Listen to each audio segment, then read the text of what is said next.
mysterious death curse washes over the land, driven by a powerful artifact known as the Soulmonger.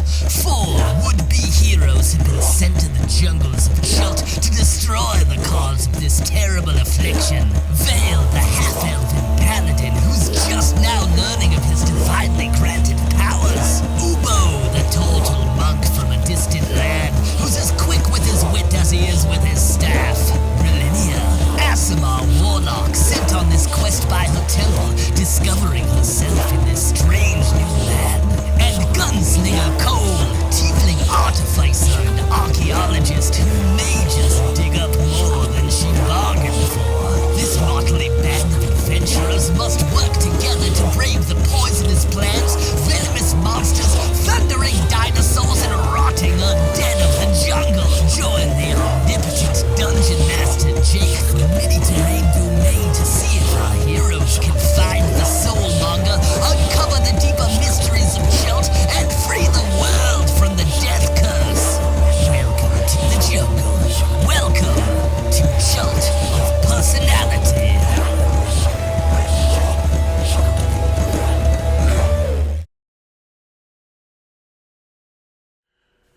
And just like that, we are live.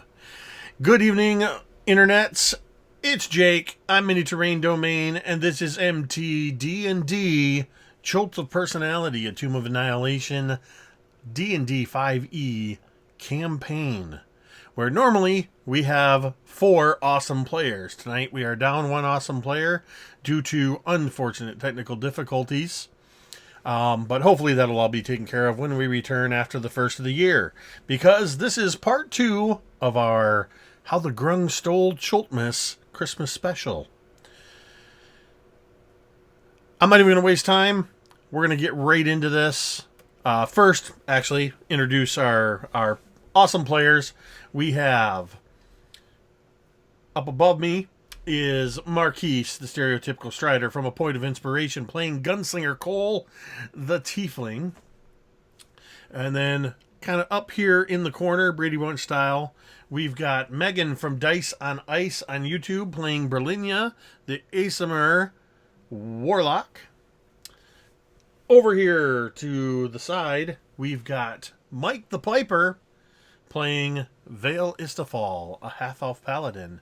And nowhere on the screen, but in all of our hearts, is Drake, the RPG construct, and the other half of the Something RPG podcast, normally playing Ubo, the turtle. When we last saw our adventurers, they had landed on the beach on their way to Fort Balerion in an effort to secure their charter of exploration to legally explore the island, when they were encountered by 3 sea hags who quickly said, wait, no, we're not going to hurt you. We want to make a deal. They explained that their names were Marie, Carol, and Carol, and they beseeched the adventurers to help them recover their lost brother known as Chultmas.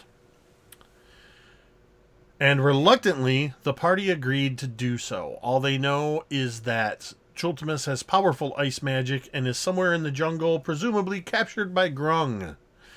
But the 3 hag sisters were reluctant to venture into the jungle themselves. So our party trekked their way through the jungle, heading in the direction that he was last seen, when they decided to set up camp for the night. And while they were setting up camp, they were set upon by 3 giant scorpions. During the fight, a lot of damage was done, mostly by our party. And unfortunately, one of the members, Berlinia, was grappled in the large claw of one of the scorpions. The poison stinger shot down out of the night sky and pierced her side and brought her to the brink of death, where, using mysterious powers previously unknown to him, Vale Istafal was able to with a touch, bring her back from the brink. Their guide, Salida, was reluctant to join in the fray, much to Cole's chagrin. And that is where we are going to pick up with tonight's adventure.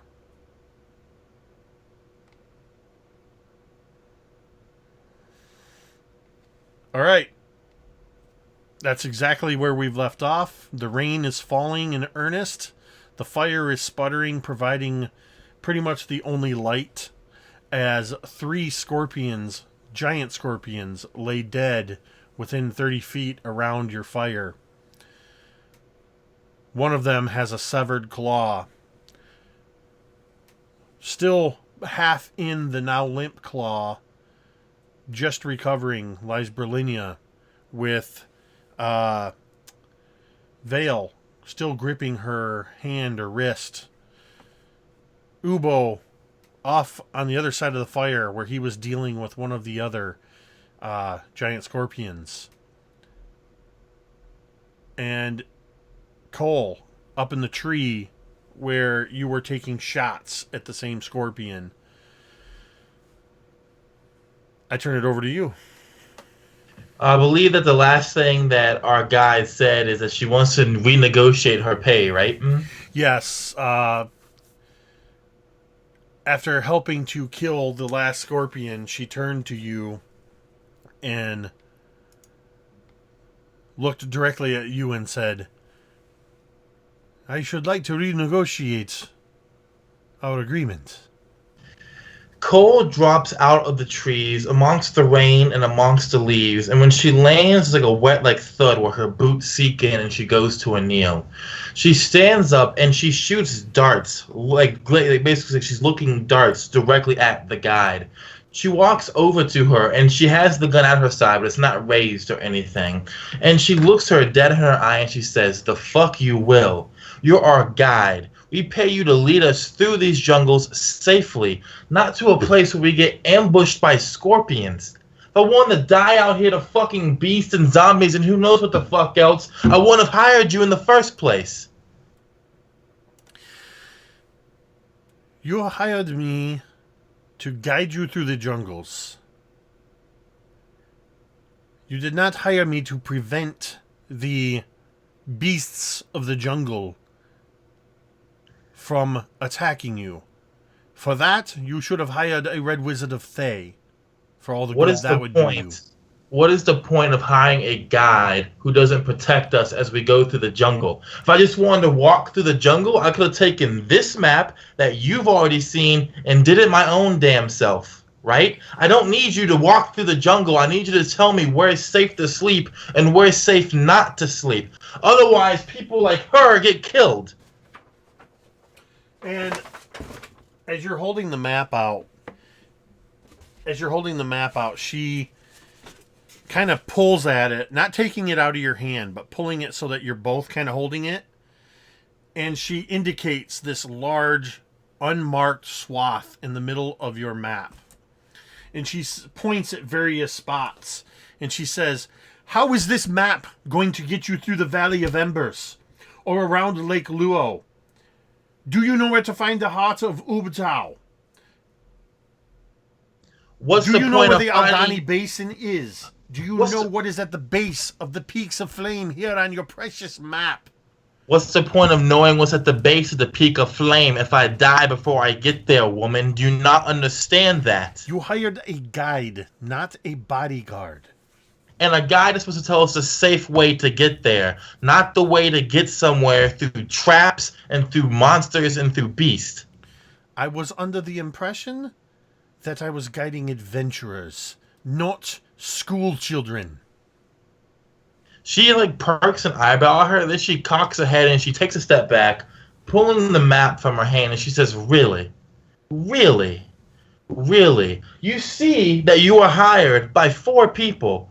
One of us is someone who's fresh from a temple, and you think that as a guide, it's not your job to take us somewhere safe where people like her don't get killed. Me, I'm fine. Him, and she points at Vale. He's fine. But people like her, the people most likely to hire you, will never be fine. Now, if your game is just to wait for us to die and to rob our corpses, that's one thing, and you can go ahead and leave right now if you want to do that. But if you want to be our guide and actually earn your money, then make sure we don't walk through places where we get ambushed by giant motherfucking scorpions. And before anything else is said, she turns and she walks over to where Bryn is.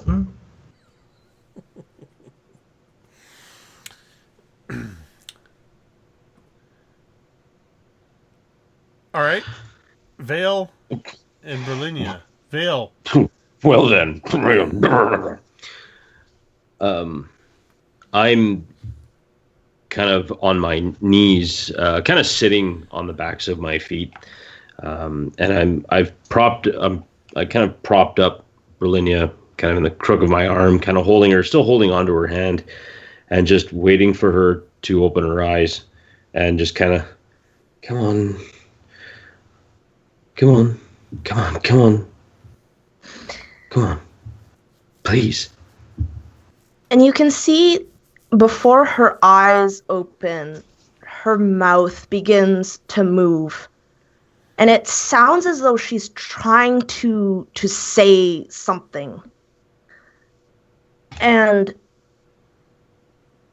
then her eyelids begin to flutter, but her mouth, and it keeps making these rhythmic like intonations as if she's repeating something over and over again. And it almost sounds like she's whispering it. And then all of a sudden her eyes just kind of open, but they don't look at you, they don't look at anything else, they just look up at the falling rain, at the sky, and she's just muttering these words, not even acknowledging anyone.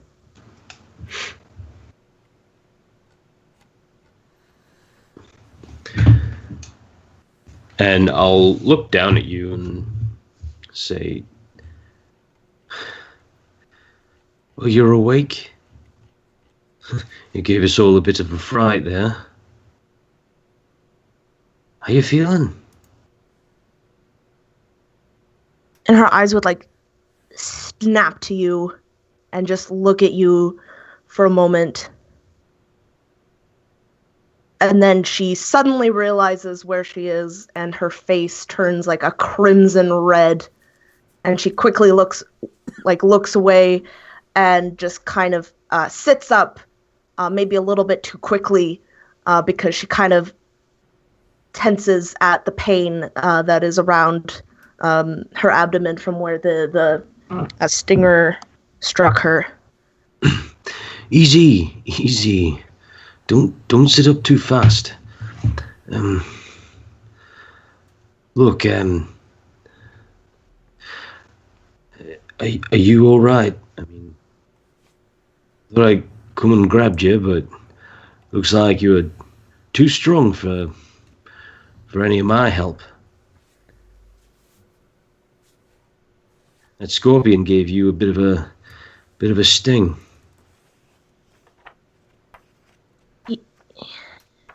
I remember the pain, and then nothing. And she looks up at you, and there is like fear in her eyes, and she just looks at you and she says, there was nothing. You probably just couldn't see nothing because your eyes were closed. You were probably just really hurt. Luckily, we got some of these creatures down for you. Well, but you feeling better? Thank you for helping me. And she kind of just look away. Is everyone else okay? Yeah, no, everyone's fine. We, did you see the way I stabbed that one scorpion? Huh? Blew them all to pieces and whatnot? Think I'm getting the hang of this, sword play and whatnot, have you? I was worried about you, you know. So don't go around trying to, get stabbed or bludgeoned or crushed or slashed at, and just be careful, right? And she'd let out this, just like nervous laugh, almost like, although nothing's funny, it just seems like this nervous tick that she has. But as soon as though she would just like flinch at the pain and just, yeah. Thank you again. I didn't do nothing. Come on, let's get you by the fire, and I'll kind of help her up really as gently as possible, and kind of walk her over to the fire. I'll start throwing anything I can, logs, that chip on Cole's shoulder, something, anything to kind of keep the fire going and whatnot have you. And while you're doing that, you hear Cole from about 10 feet behind you. You hear Salida.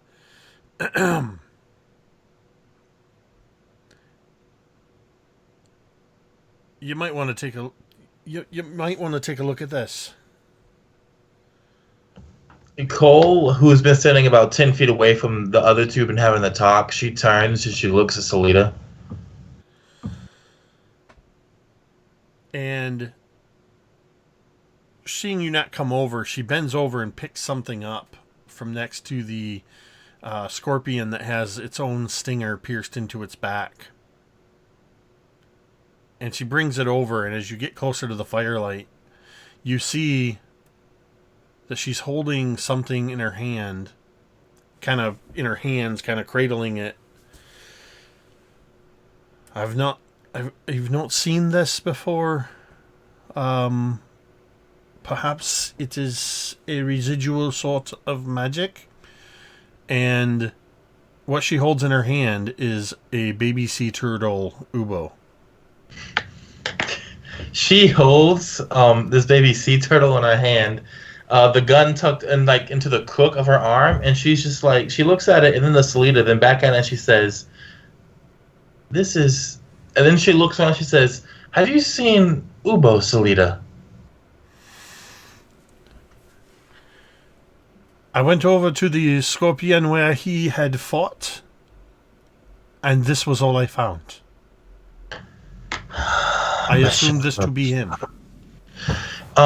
Cole's going to basically stick her gun barrel first into the mud, and she's going to go to one knee. She takes out what looks like a small piece of chalk, and she begins tapping it on the back of his shell. I'm using one of my artificer features to cast Detect Magic as a ritual. Mm-hmm.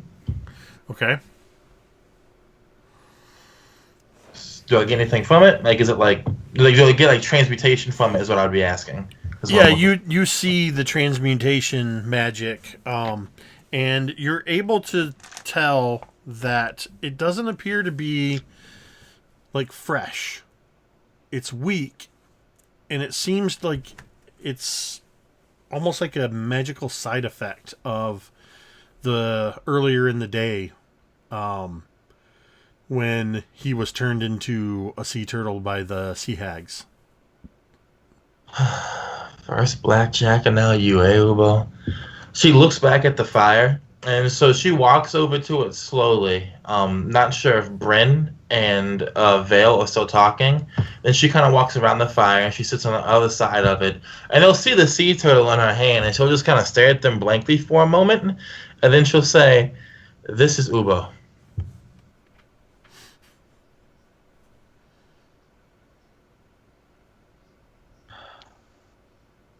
But the sea hags, Yep. They... Mm-hmm.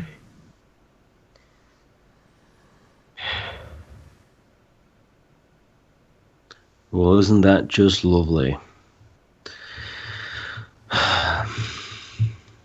So... I don't suppose... Well, wait a minute. Berlinia, are you going to be all right by your own? Here, by the fire. You going to be okay? Yeah. Okay. Yes. Thank you. I'm thinking, why don't we do a little bit of our own search around these corpses, see if we can't find nothing. I'm assuming that some scorpion venom and other pieces of these creatures could fetch some sort of a price. Might also find out why Ubo is now from this to this. And she's going to basically hand him over to you, Brilliant. And she's going to, when she stands up, she's just going to search around with Vale over here. So is your intention to check each of the corpses out? See. All right. I don't care who makes the roll, but since it's the two of you that are checking it out, and while you're doing this, Salida just kind of mutters, I will set up the tents. And she begins to set up some shelters. So cheers, thank you. As you get to the first corpse, and you're kind of checking it out, go ahead and give me a D100 roll, one of you. Do you want to do it, Mike? Bet.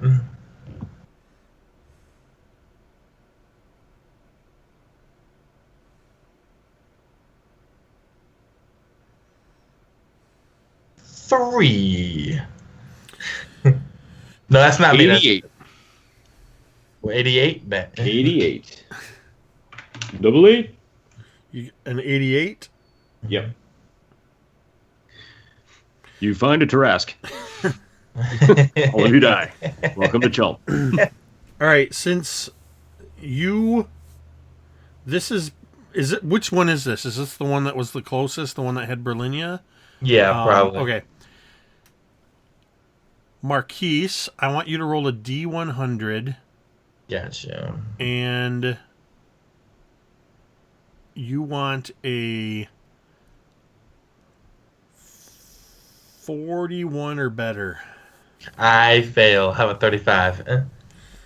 So, as you're digging around, just kind of checking around the corpse of this thing, you can see, like, bits of... You actually see a couple spots of old rusted daggers with where the handle is since rotted away, kind of sticking out of the chitinous shell of this thing. And you see, kind of embedded in behind its head, between two pieces of the chitin armor. At first, Vale, you think you found something of value, as you spot what looks to be a mixture of gold and leather. And you see a bit of glass, round, cylindrical. And you think you've spotted a spyglass. And as you look closer, you see that the glass is broken and that it's only one segment of a spyglass, kind of embedded in the armor seams of this thing. Cole would look at Vale and say, yeah, my bullet probably did that. In fact, yeah, you can see that where it is, that the shell is split open and there are pieces of this thing almost like embedded in its flesh, where your arcane shot just destroyed it. You mentioned something about venom. Were you going to attempt to extract venom from this thing? Yeah, either, just any bits that seem important, like if there's any poison sacs or glands, and maybe even other types of meat. I'd probably ask Salida if any of the meat is edible, kind of like a land lobster. I'm not holding my breath on that one. I can use my alchemist tools if you would like. Actually, wait, never mind. Wrong thing. No. So, yeah, if we do it, what would it be, Jake? The harvest of venom. Well, in response to Vale's question about the meat, she just says, I have never tried to eat one of them, but if they are like other crustaceans type creatures, dying by trauma may in fact poison the meat. That's a no bueno. Well, What is your alchemical kit, Marquise? Is that what you're wanting to use, your alchemist tools? No, I'm not going to do that because I looked at my character sheet again because I thought I took an alchemist tools, but apparently I took thieves tools and cartographer's tools and tinker's tools instead, so I have nothing useful for this. So if anybody wants to attempt to harvest any kind of poison or anything, I want you to tell me what you would do to try to harvest this poison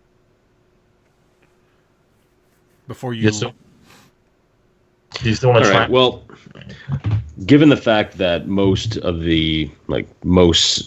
any kind of venom sacs would generally be in like the end of the tail, I'd probably take a dagger, kind of break the shell around it, kind of like open it up, cut through the any type of sinew, and then start moving all the bits and bobs until I find, where the glands would, like any kind of poison sacs or glands would be, and then I would I'd probably use a piece of like rawhide or some piece of like string or something to tie up each end of or tie up the one end of the sac, and then tie it off really tight, and then cut it off gently.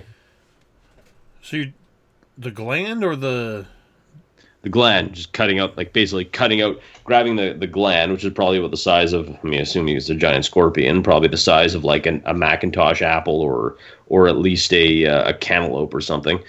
I just basically tie it because it's like, it's a gland. It would be like probably like, some type of a membranous kind of a sac, and just kind of tie up the one end near to it, tie it up really tight, and then just kind of gently cut away at it and cut it out. And so I want a survival check, and because you're doing this crudely with dagger and such, I want you to go at disadvantage. Oh, this is gonna suck so hard. And this is when Mike rolls up a new character. Well, next session. Wow. I couldn't have rolled any worse. Well, actually, that's not true. I could have rolled a 1, and I didn't. 7 is mine. So you're kind of cutting into this. You're just making this assumption that the venom is in the tail, and you're trying to be careful, but it's wet, it's raining, it's dark, and the dagger slips a couple times. You don't cut yourself, but you kind of come close to stabbing it into your hand. And just as you kind of get it to split apart, your dagger goes in, and you see this viscous, blackish green ooze coming out of it. And you can assume that you've probably successfully located the venom sac, but unsuccessfully harvested it. You don't take any poison damage or anything like that, but you are not successful on this one in harvesting venom. All right, you know what? That's fine. Yeah, there's two more. There's two more Didn't chances. learn how to be an apothecary on the roads, did you now, Vale? Look, this is not something I'm used to. If you would like to try, by all means. Sweetie, I don't think I'd do any better than you would. And as she's saying this, she's walking over to the next scorpion to harvest it. Well, not the venom, but like the inspect it. All right, so go ahead and give me a D100. 76.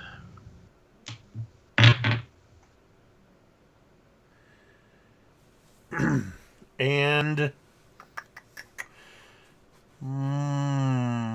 Mike, give me a D100 roll.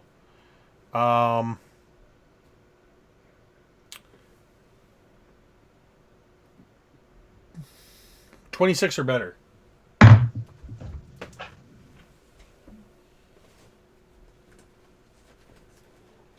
$29. Yeah, let me close there, boss. Right in the wire. So as you're kind of climbing over this thing and inspecting it, trying to see if you can find anything, you're seeing also more signs that this one has also been, has also been in battles before. You see some splits, some fragments of other weapons. And on one of its legs, where one of the joints is, you can see that it looks like almost like a protuberance, like a tumor of sorts on one of its legs. But as you kind of get closer to it, it appears to be a leather satchel that's wrapped around one of its legs. And the satchel, the leather of the satchel is pretty rotted. But you can see less rotted leather cylinder inside. And it is a scroll case that you see inside. She takes out the scroll case and she is going to like lean back against the scorpion.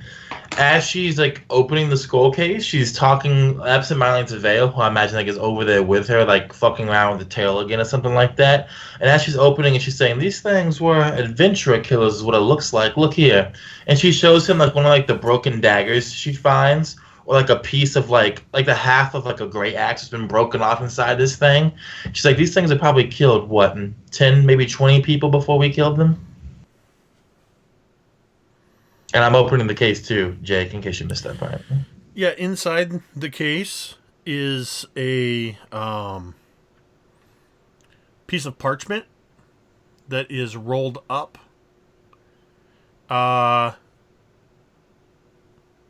Megan, low, middle, high. Hi.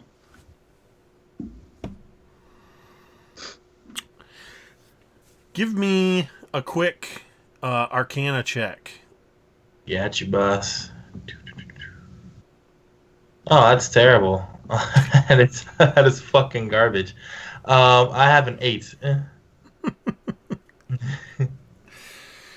Hold on a second. What class of spells does the artificer use? They get arcane. But I mean, they have their own spell list, don't they? They did their own spell list. I guess closest it would be a wizard spell list, but cut down by a lot. I'm gonna give you advantage on that check. I've read this before. Okay. That is a 19 plus 6, so 25. Okay. You were struggling at first to comprehend the symbols, and then you, as you're holding it, trying to comprehend what's on this scroll, you go, and you realize you were looking at it upside down, and suddenly it makes sense. It appears to be that this satchel must have once belonged to a wizard of some sort, or somebody that a wizard was trying to help.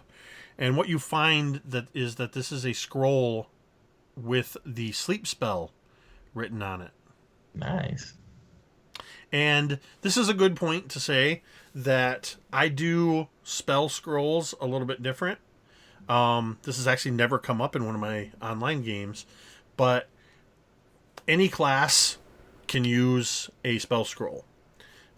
If the magic on the scroll is of your class, then you have no problem whatsoever. If not, you just have to make a DC check. But I believe there's certain restrictions in 5e about whether or not you can actually use a scroll. I don't do that. If you can pass the DC on it, then you can read the scroll successfully and cast the spell that's on it. Cole says to herself, "This will help in a bind," and she slides it into a pocket all the way so it disappears into the bag of holding pockets she has. And the other scorpion was obliterated, so I'm assuming we cannot loot that one because Mike literally vaporized it. Yeah, you can check the area around there. All right, I guess I will check the area around there then. You want this one, Mike? All right, Go for it. You're feeling lucky, punk. I'm going to have you roll a D100 and subtract 25. Minus 25. So 88 minus 25 is what, 60, 63?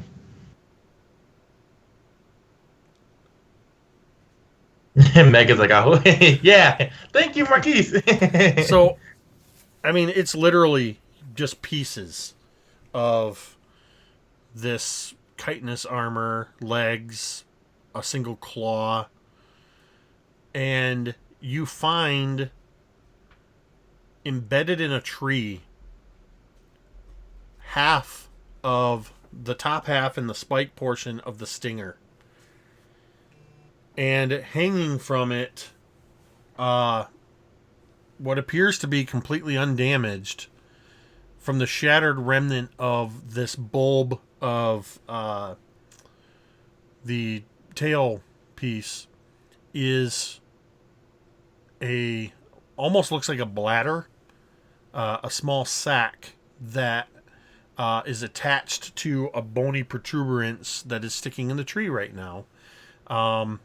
This looks like it is probably the venom sac of the scorpion. Hey, Vale, I got you a present. Oh, yeah? Is it another piece of broken sword or something? You're an asshole, but no. And as you get closer, she, like, pulls open her coat like this, like she's like a grand unveiling, and she holds out the venom sac. I'm not naked, but this is. Here you go. Oh, nice. Very nice. Now, you know, I'm thinking when we get to Fort where we're going, I have a good idea that this could fetch a pretty penny to an apothecary or somebody. Probably a venom of some sort. We'll find one somewhere. As you say that about Fort,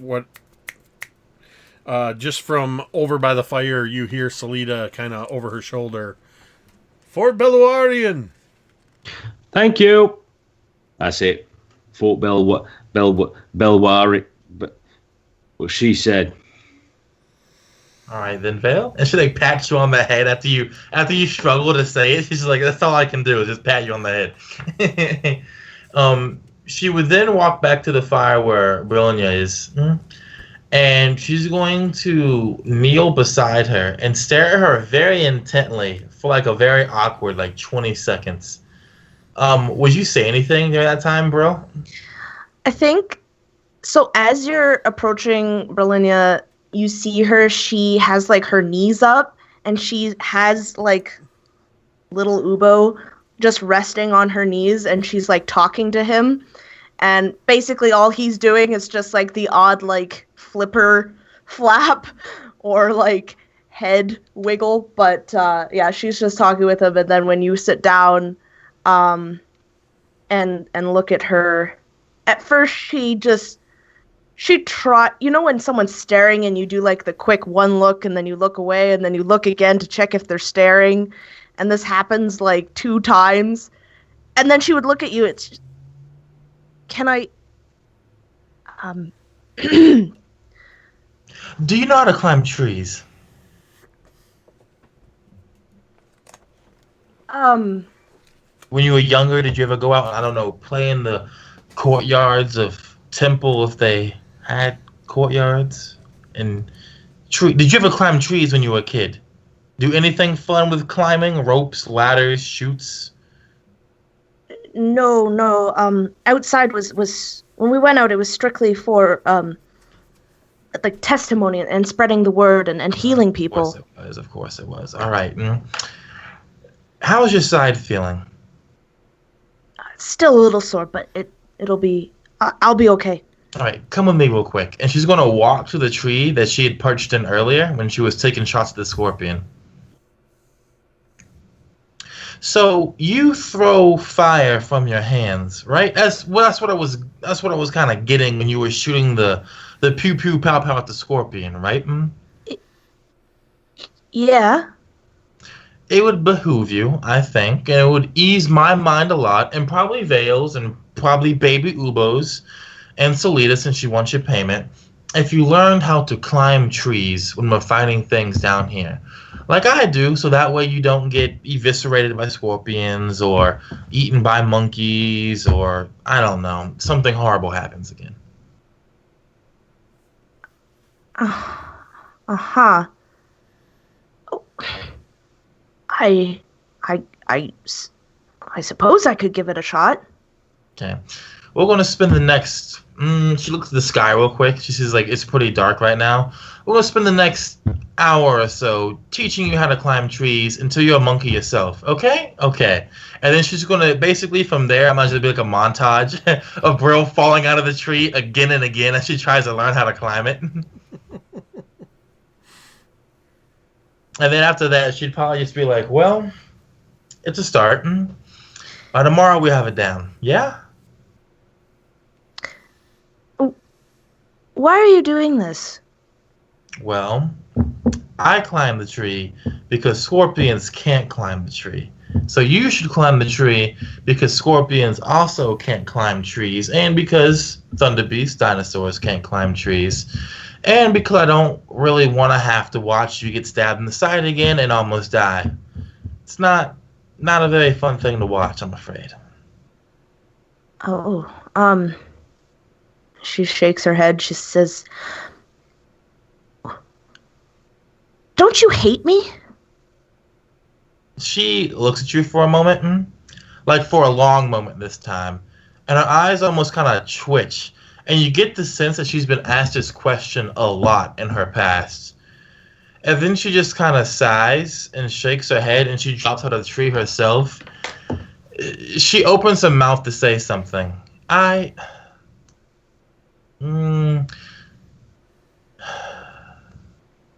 No. And after that, she's going to walk to the tents that Salida set up and not say anything else.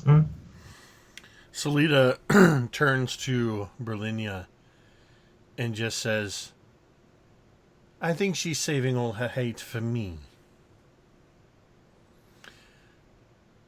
Well, it would do you all well to get some rest tonight. If it makes you feel better, and she looks pointedly at Cole, I will take the first watch. We will want to keep a watch all night, lest something come in the night. Second. Right, I'll go in third then. I do not suggest, looking at Berlinia, I do not suggest that you partake in the watch tonight. You've had quite a traumatic evening, and you will need all of your rest if you are to regain your strength tomorrow. She would begin to protest, but I think there would be like a pain in her side, and she would just kind of step forward and, yes, I'm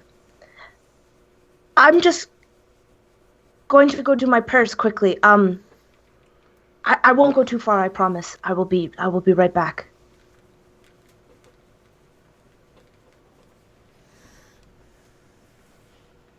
And are you heading off into the woods?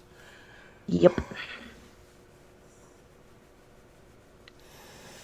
Just a very, like, so I can still see the campsite, but just so that I'm maybe not within immediate view of people who would be... Jake's opening the book, so this Oh, cannot no. No. I realized as I glanced up and this flashed in front of the camera, I realized, oh no, I'm going to scare the crap out of them. So, you're going in the woods by yourself. Jake is like, which monster manual should I open this time? No, I'm actually just looking something up while Megan is narrating. Yeah, so she would just kind of go off, and if anyone were to look over, you would see a light kind of over where she is, a kind of a glowing radiance kind of pulsating. And it would only take a few moments, and she would be back. Her eyes would be red. Just and her face puffy.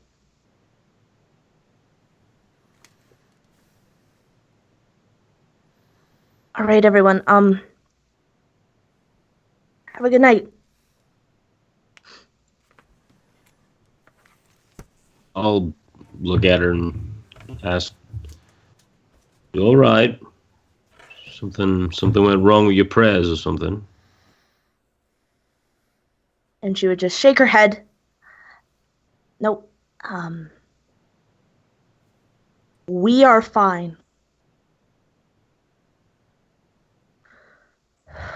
We're fine. Yes.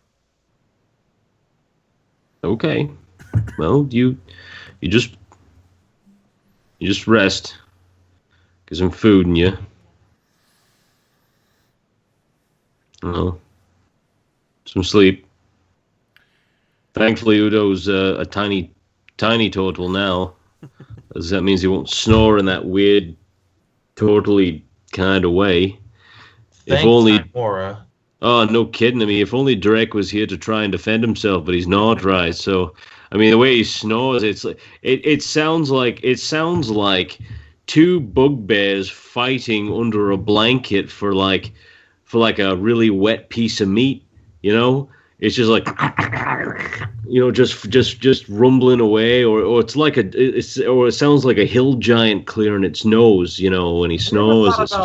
You ever thought about writing, Vale? I really think the things you say could bring a lot of light to someone's life one day. Nah, it's like it's like I can barely read, yeah.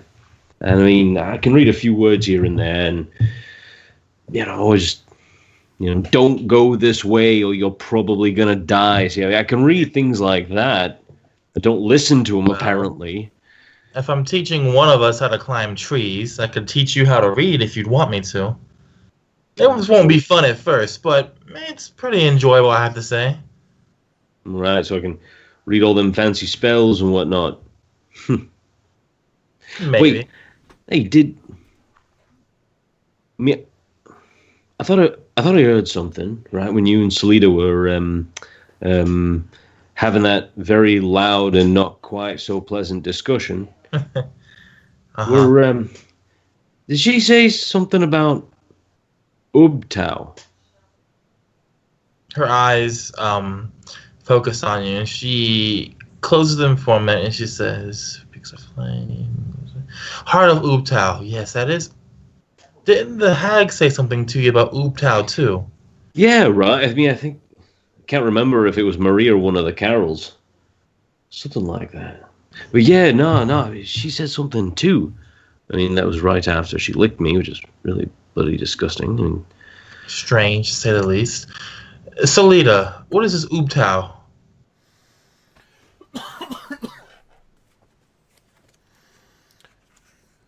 Ubtao is well, perhaps I would assume you or her, indicating Berlinia, would be more likely to know this than I would, as Ubtao is a deity, or rather was a deity. Ubtao was considered the protector of the land of Chult long ago.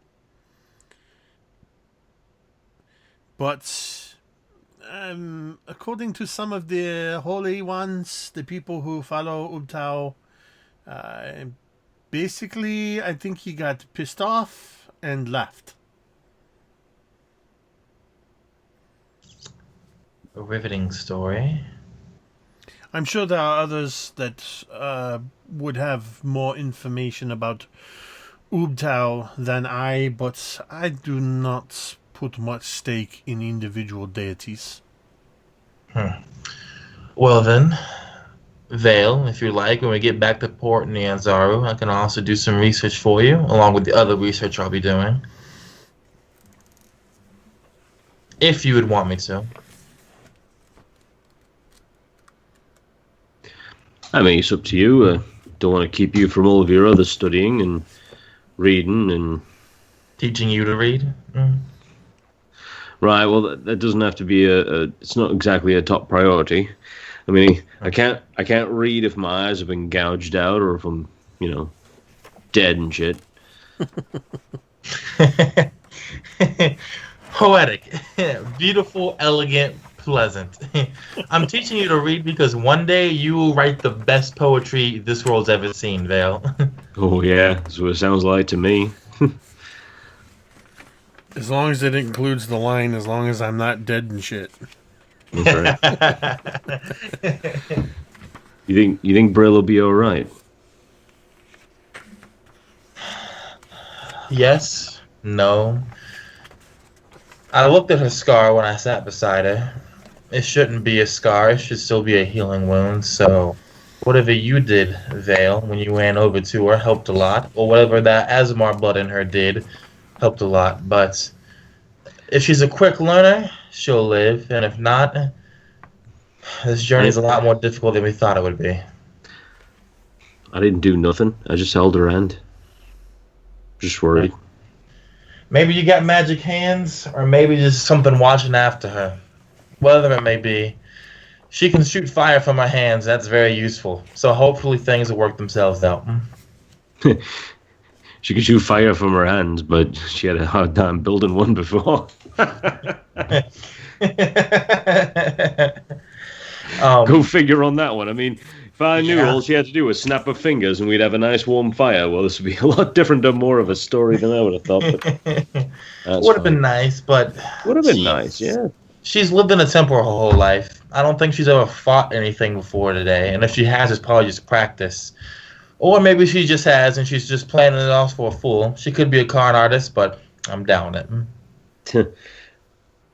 I've never even swung a sword, really. Yeah, well, look at that. And she points to the giant crater of scorpion you left. Yeah, well, I just figured it was a lucky blow, I don't know, hit the right spot. Maybe, who knows? Well, maybe scorpions are combustible when you hit them in the right place. I mean, you don't know, do you? I mean, how many giant scorpions have you fought in your lifetime? I've never read about a giant scorpion blowing up if you hit it with a sword in the face, but maybe you're right, Vale. Maybe you're right. I'll look that up, too, when we get back to the port. They are not. That is not normal. Thank you, Salita. There you go. It's not normal. Listen, Vale, I've shot a lot of bastards. A lot of bastards with my thunder cannon. I've never blown anyone up. I've pissed them off. I've sent them to the clerics and the temples for healing, but I've never blown something up. So whatever you're doing, Vale, it's fucking useful, and you gotta keep doing it. We'll try again. Not right now. I mean... Good. Right now would be a bad time. As you do. But anyway, I'm going to get some rest now. It's late, and I'm tired. I'll... actually, before I turn in, maybe I'll try and see if I can find a few dried twigs or something. Maybe a log or two, and I'll try and see if I can find like bits of like fallen log or anything I can put by the fire for right now, just to dry off from the rain until finding deadfall around here is actually pretty easy. So you're able, and actually as you're doing this, the rain begins to let up, so it's a little more than a light drizzle. And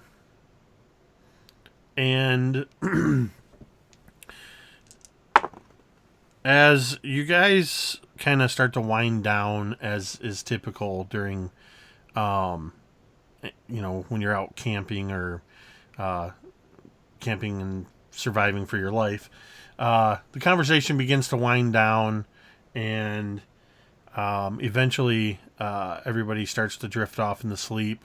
Vale, before you drift off, you hear from over by Berlinia, tiny Ubo with these like miniature little, much quieter and cuter version of his snoring. At this point, Ubo is basically your guys' baby Groot to take care of.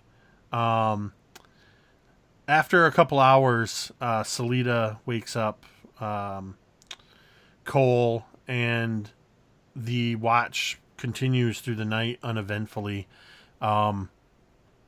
Each of you, you know, you might hear some sounds out in the jungle. The howler monkeys are active for a while through the trees. Other night life, but nothing strays close to the camp. Nothing seems to threaten. And let's see, it'd be Vale. I would imagine you're the one that's probably on watch as the sun first begins to peak. The rain has let up. And the sun begins to lighten the sky, and you hear that shift where for most of your watch, it's been pretty quiet in the jungle. Now you start to hear the things that wake up during the day. Birds are starting to chirp and caw, and the jungle starting to come alive for the day shift. So I'll kind of begin to get throw a few more a log, maybe just one log on the fire, and just to kind of like see if I can use my mess tin and start kind of cooking up something, not scorpion meat. So I think that would be kind of a given. But whatever kind of food rations and other things kind of start getting a little bit together, maybe start cooking something up. Maybe about 10-15 minutes before the light, I'll probably just have a quick look around to see if there's any fruit, and I'll keep it off to the side and ask Selita first before consuming it. Like maybe if there's any, wild bananas, plantains, or, Give me. Oh, God. Yes. Roll me a d6. Oh, God. All right. Don't screw me. I got a 4. So as you're looking around, you find, you just kind of, in the daylight, you can see better the trees and the bushes, and nothing really seems like there's any kind of like fruit or anything growing. And then you find a bush that has quite a few berries on it. These berries are they're like a dark brown.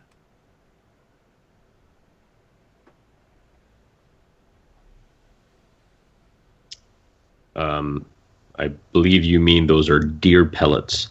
And I'm going to tell you right now, those aren't berries. They are growing out of bush.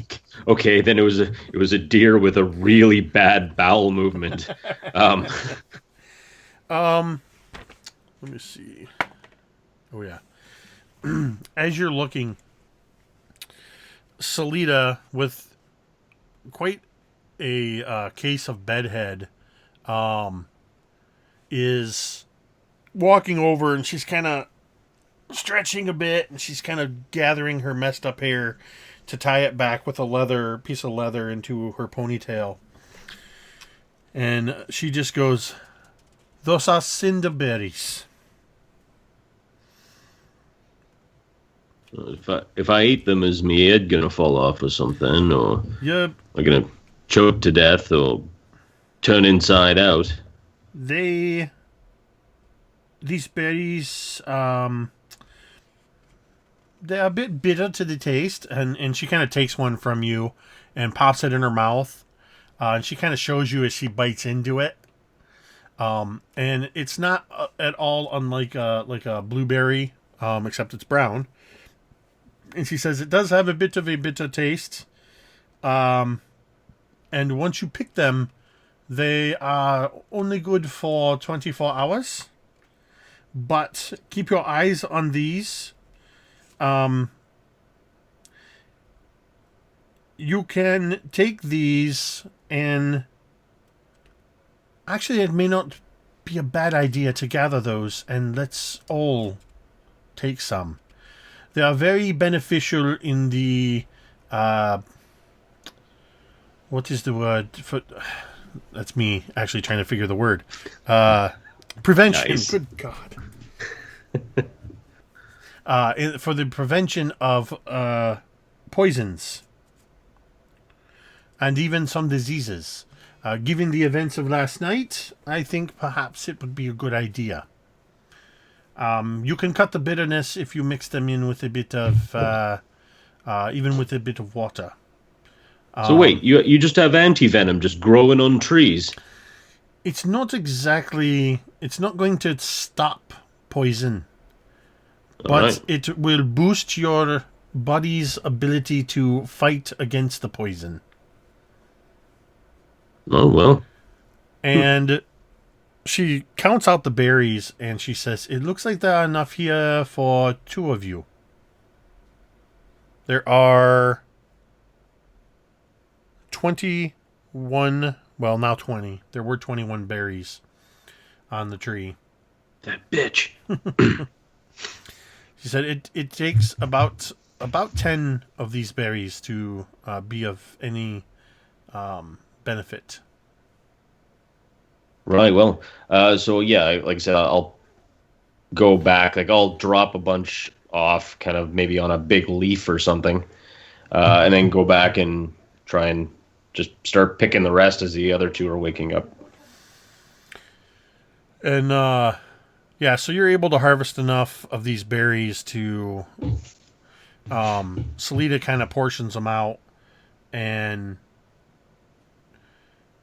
she actually, without even asking, she would kind of, as you're waking up, Berlinia, Salida would be there crouching, and as you're waking up, she doesn't even really wait for you to fully wake up. She's just crouching there waiting for you, and then she just says, you need to eat these. I think at first, Berlinia would kind of wake up in kind of like a daze, and she would look and she'd be like, oh my God, who are you? Yes, Salida, sorry. Good morning. Eat what? Vale found some cinderberries, and these will help you, your body better to be able to fight off poisons. Something that you could have used yesterday, but it will do you good today. Never mind the taste. Here, eat these. And she holds them out in front of... She's crouched, like, not quite sitting. She's just crouching down and holding them with her hand like a bowl. And she kind of looks... is there enough for everyone? There is enough for you. Here. Oh, okay. And she would take them and begin eating them, like kind of her face kind of twitching at the taste. Yeah, they kind of taste like if you've ever, you know, like if you peel a grapefruit and you bite into, you get some of that white pulpy part of the rind with it. It has that kind of bitter, it's a strong bitter taste, but it has a bit of a citrusy. Kind of like choke cherries? I don't know what that is. It's like a berry you can eat. It's very bitter and it's not very good. It must be a Canadian. It's like that. Yeah. It's like Canadian that. staple. It's like that. It's like unripened Saskatoon berries. There you go. What is a Saskatoon berry? Yeah, you don't even want to know. It's So very poisonous to Americans. It's up to you, Vale, if you want to eat the other berries or offer them to Salida or I'll tell you what, I will give Cole. one to Ubo because that's enough. That's enough for him. I mean, come on, one berry. Bloop, there you go, little buddy. And then the rest, maybe I'll just try and see if I can split up between the 2, or at least they'll get some kind of benefit from it. I'm good. I'm Take 'em, Vale. Listen, we can find more as we go and as we hunt and gather and shit on the way to the Grung village. So you go ahead and take them now because you're the most likely to get stung and I'm not. On account of you running up into scorpion faces and whatnot. You well, okay. Well, I've sawed. That really sounded better in my head when I thought it out before I said it. What? That's fine. That's fine. I'm just saying I've got a sword and I can stab with it. You've got a thunder stick and you stay far away. I mean, it's just it's kind of how things go. So, for the next 24 hours, mechanically, Vale and Berlinia, you have advantage on saving throws versus poison and disease. And you now know what cinderberries look like and what their benefits are. I definitely sketched that into Cole's journal. Things she's learning. It basically, the knowledge you have is that they take it takes, for an average sized person, a medium sized person, it takes 10 berries to equal a 24-hour dose, and then that's your mechanical advantage.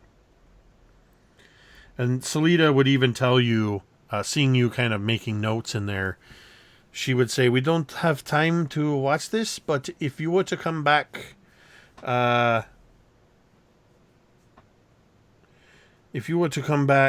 in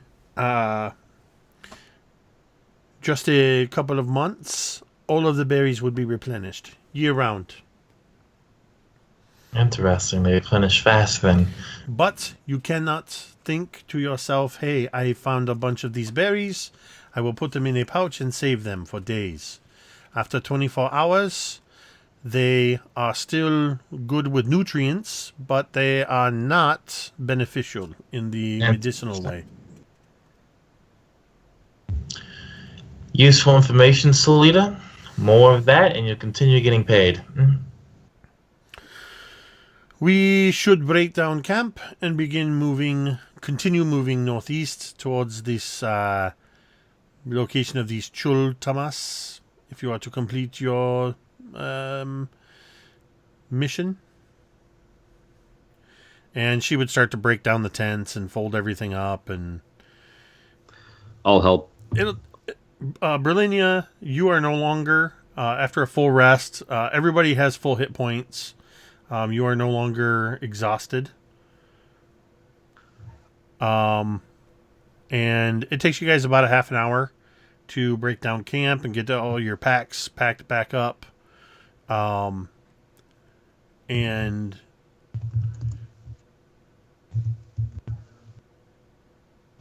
you're ready to go. Definitely help out and make sure the fire's dead. Throw water in there, stir up the ashes, make sure it's not going to start a freaking jungle fire.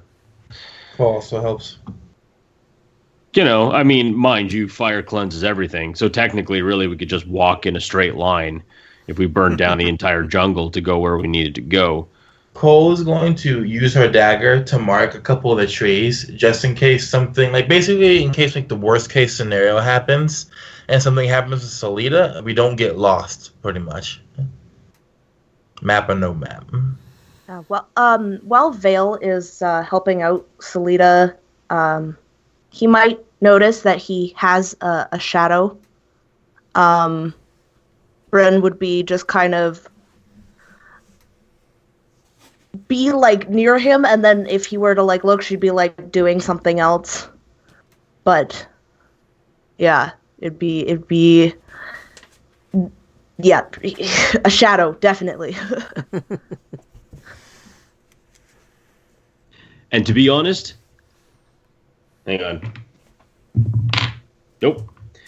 To be honest, Vale doesn't notice a darn thing. Not even close. You're just so busy and happy and especially with last night's victory, helping, and you're okay and everything's fine. So I notice nothing. Although I am vaguely aware that we are in a jungle because I rolled a 1.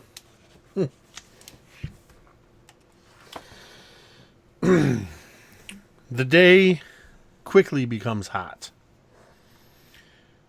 Occasionally, small bursts of light rain that you're not entirely certain if it's actual rain from the sky or if it's just the jungle canopy shedding the collected rainwater from the previous day. But little bits of rain drop. As you were heading off, Salida was helped Cole to pack up the rain catcher, and with the night's previous rain, you were able to get enough water to top off your water, so you have enough to get through the day. While walking, she explains to you, Cole, you probably already know this, but water that falls from the sky is, in almost every case, is very safe to drink. I don't have to tell you not to drink the water from the sea, as it will offer nothing but death. But the same could be said of any water that flows through the land of Chult. Unless you first boil this water. Then you should be okay. I read a book of diseases before we came out and hired you. That told me much the same. I don't really know the specifics about it, but is there anything else when it comes to the water? Like, is there any safe water in the actual Chult mainland? Or is it all that come from the mist and from the rain? Most comes from the mist and the rain. Occasional springs can be found that can be trusted.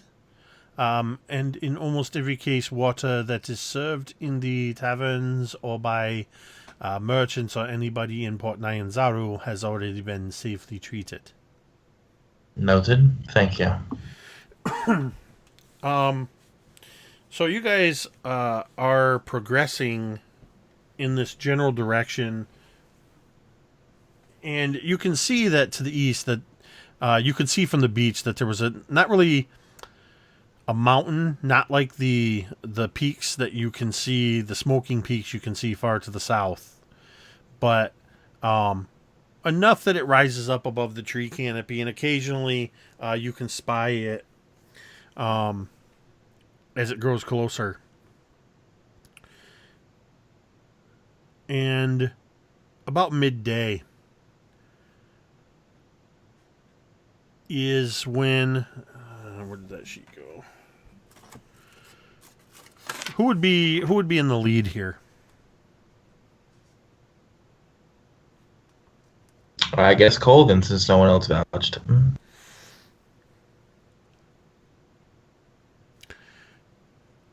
As you're walking along, Cole, as is not uncommon, you occasionally, your foot catches a stick, a small pebble. In this case, your foot kicks at something, and it kind of goes, skittering about 5 feet or so in front of you, and it's the distinct coloration that catches your eye, as this stone appears to be a bluish white.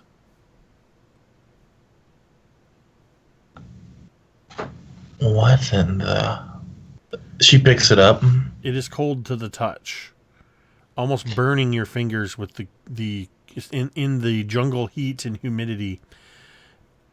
Small amounts of steam roil off of this chunk of ice.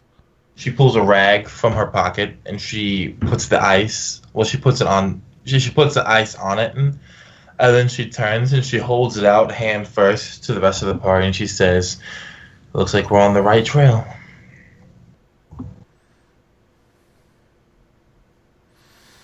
That's so odd. I mean, having ice, middle of the jungle. Well, remember that this Chultmas, he had something to do with ice. That's what the hags told us. But there's something else I wanted to bring up. And she's going to lower the ice a bit. She's going to say, I was reading through Vols again last night while I was on my watch. I want to know what kind of brother a hag could have. And hags don't have brothers, as far as what Volo's God said. And then when they told us that when we find Chultmas, we remind him, tell him something about I can't remember the name. Alexandra, I think it was. What was it, Jake? I want to say the name, and I will tell you the name as I tease you, taunt you with the name Dingle that to your is. face. Yeah, it's Alessandra. Alessandra. About reuniting with Alessandra. There we go. Elisanda. Yeah, Alessandra. Alessandra. The hag said, if you want to be reunited with Alessandra, then you'll come back. That's not something you would say to your brother, is it? Now, I don't have any siblings, but maybe one of you two might? Or maybe one of you two have had friends you talk to like that, where you want to blackmail them into coming back? Well, I mean, can we just stop for a moment and say, while you were on your watch, you had your face in a book instead of, being on watch? Of course I was looking around and I was on watch, Vale. I'm not stupid. Right, no, okay. No, I just, I mean, normally, at least when I was on watch, I was watching. You were picking berries. That's what you were doing. You were picking berries. Yes. That was at the end. That was at the end, and Salida was already... Fail. No. Argument aside, hags don't have brothers. It's the point I'm getting at. The whole thing smells fishy, and I think if we bring this person, this Chultmas, back, we're bringing him back to die or something worse. So when we do find him, I want us to be very careful with what we're doing. Because I don't want to damn somebody to hag servitude or death. Here's a thought. I mean, what if this Chultmas, right? See, sea hags, they like the water, don't they? They like the ocean. Mm-hmm. What if this Chultmas is like what are those things are made entirely of water? An elemental? Yeah, one of those. Right? What if it's one of those that's just like captured or something, like inside of a sack? Or like a pearl? Oil skin? Oil skin. Or whale belly, perhaps, to go along with this fantasy?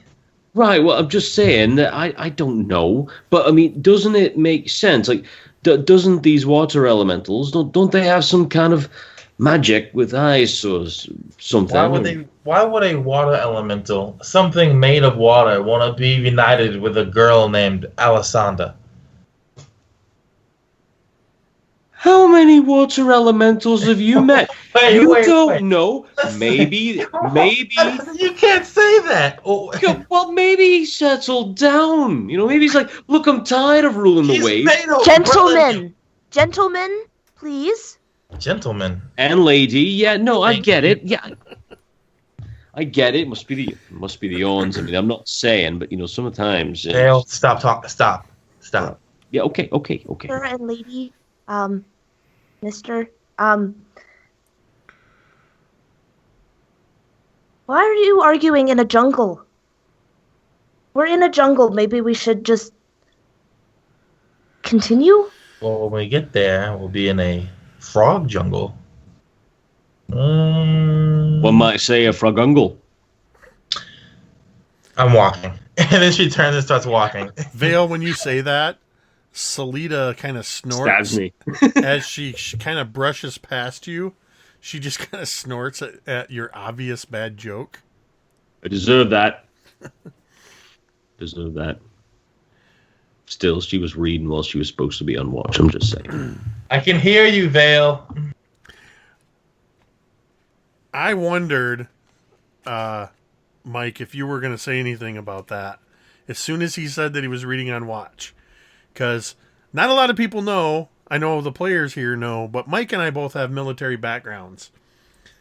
And as soon as you said you were reading a book on watch, I was like, oh, man. Mike's not going to let that go. As you guys start to walk,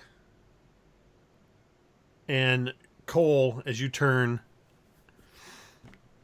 a spear thunks into the ground right at your feet. And then a couple more. into the ground in front of each one of you, very deliberately landing. Vale, even as you're taking a step, it goes between your legs, hitting the ground, and kind of vibrates against your thigh for a second. That's how close it is. It seems that you get the distinct impression that whoever threw these spears did not have to miss.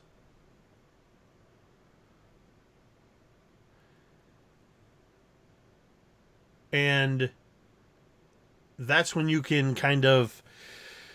Well, actually, I don't know. What would you guys do? What's your reaction to this? My immediate reaction is I'm gonna look. How close is Berlinia to me? I don't know, Berlinia. How close are you? Directly behind, most likely. I'm gonna turn around, grab her by the shoulder, and just throw her, like put her against, like behind a tree, at least from the direction of it. And I'm gonna go behind a tree on the other side, and then like I'm assuming everyone else is also gonna, like, panic in the way that people panic when stuff gets shot at them. Cole freezes. She stands there as like the three spears are like still like thrumming in front of her, and her eyes move from the spears and back into the jungle, and she's feeling this fear inside of her, and the flight or fight response is, for Cole, always goes to fight before flight. And her hand starts slowly moving towards her pocket, but she doesn't reach into it yet. And she pauses, and she listens to what Salida says.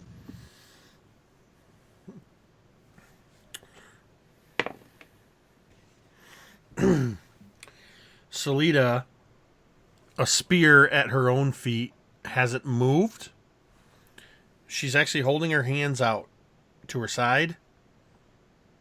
And she looks at you, Cole, and as you look at her, she motions with her eyes and her head forward and up. And with her hands, she goes...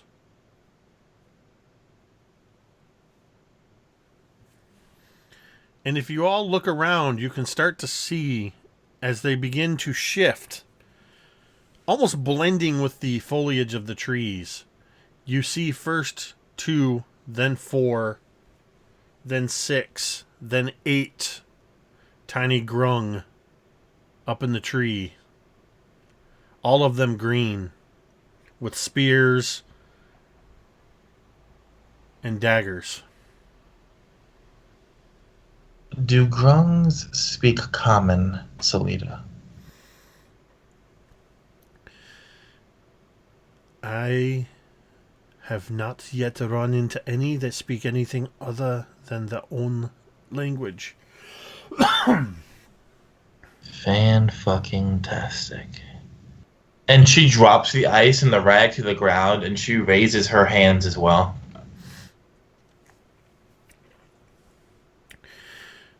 And the grung begin to drop out of the trees, dropping 10, 15, sometimes 20 feet. Noiselessly, landing,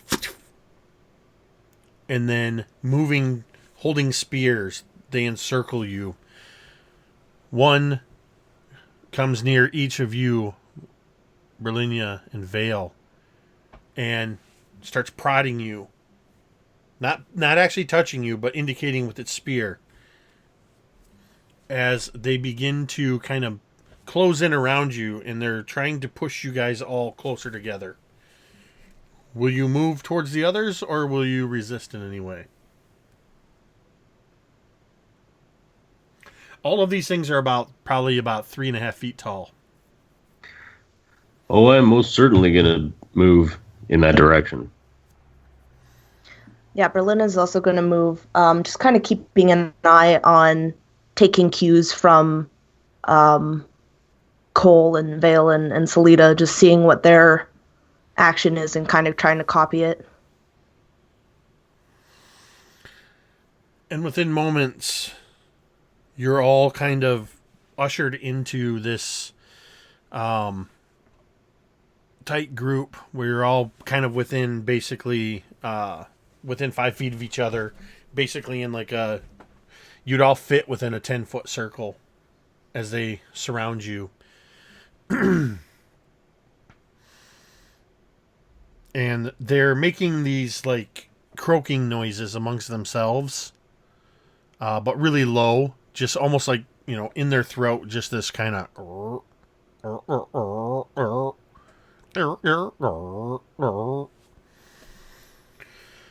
And it's just almost in unison as they surround you. And once they have you all kind of pushed in unison, they all take a step back. And then another step back. And then all 8 of them take their spears and go 3 times on the ground. And the ground falls away below you. Where you were standing on firm soil, you are suddenly... The soil, the ground is just collapsing underneath you. You fall for about 5 feet. And you hit a smooth, cold surface. And you begin sliding downward, gaining speed. You're tumbling and bouncing off of one another, spinning around. If you even reflexively try to put your hands down, you don't get a friction burn, you just feel extreme cold, and it doesn't take any special realization to see that you are sliding down some kind of an ice chute.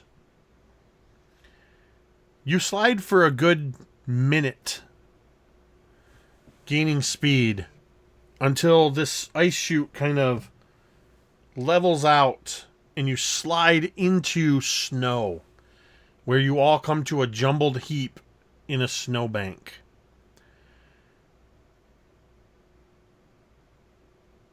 Berlinia, have you been holding on to Ubo this whole time? I mean, how have you been transporting him? Just kind of holding him? Yeah, I can imagine. I'd kind of switch him from hand to hand, maybe rest him on a shoulder in a pocket. Yeah, and so as you kind of land in this heap, you look over and you see tiny turtle Ubo face first in the snowbank. His little flippers just kind of going, flapping around. Immediately, I would just take him out and kind of brush off the snow off his face and... Oops, sorry. So I'm not going to ask Megan this because the answer is probably going to be no. Mike, Marquise, have you guys seen Romancing the Stone? Yeah. It's kind of like when they, when they fall down the mud chute, and Michael Douglas lands in the water, and as you're kind of laying there up with your back against a snowbank, Salida comes skittering and kind of lands in your lap. The other two, I'll have to send you a clip or something so you can know what I'm talking about. I've seen scenes like that before, so I know what you're talking about. So there's this awkward moment where Salida's kind of tangled up in you. And then she just kind of extracts herself. And the illumination in this area is dim light. Everything has a weird, eerie blue glow. I think trying to just brush off the snow and the ice. Kind of like start patting my arms down, trying to get some circulation back in because it's cold, and I just look around saying, well, I'm having fun. Who else is having fun? Because I'm having a grand time. This fucking sucks, Vale, and you know it. Yeah, but you see, if you can trick your own mind to thinking you're enjoying yourself. Who the fuck am I kidding? It's cold. And I've just been attacked by large frogs. Grungs. Frogs. Grungs. Well, until they show me that they're not that much of a bunch of little twats, and I'll call them grungs. But until then, they're fucking frogs. hack off the legs, and they make a fine meal. Frogs. And as you say that, you kind of hear, it seems to echo. Oh, go ahead, Megan. Do girls in places like this? So sorry, my internet is really laggy. So, she would just kind of pause it and look at Cole. What the? Sorry, that was Siri just randomly tried talking to me. She would kind of probably turn to Cole and just usually live in. You broke up the moment you said what you were going to say to Cole. This climate. No. Do heard- grungs live in this environment? From what I know, which is very little, Salita would know more, but no, they live in temperate places, rainforests like we just came out of, jungles and all that. Nights. They live in trees. They don't live in cold ice caves. I've been touring. I've been a guide and traveler in Chult for many years, and I have never seen anything like this. She's baffled. She's just wide-eyed, looking around. Well, here's something to put into your notebook for later. Huh? We found a cave, an icy cold cave, right above a steaming jungle. And then you hear all around you, because you're starting to realize as your eyes are adjusting to this dim glow, that you're in a cavern that has probably about 20-foot ceilings and is quite spacious. And from all around you, you hear...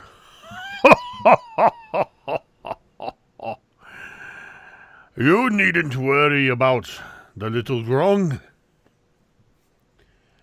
But the question is, do I need to worry about you?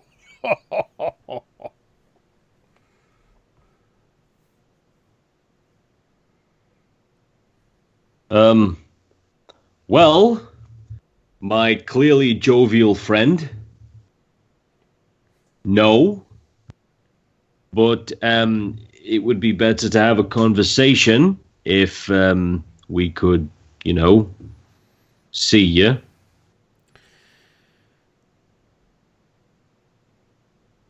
And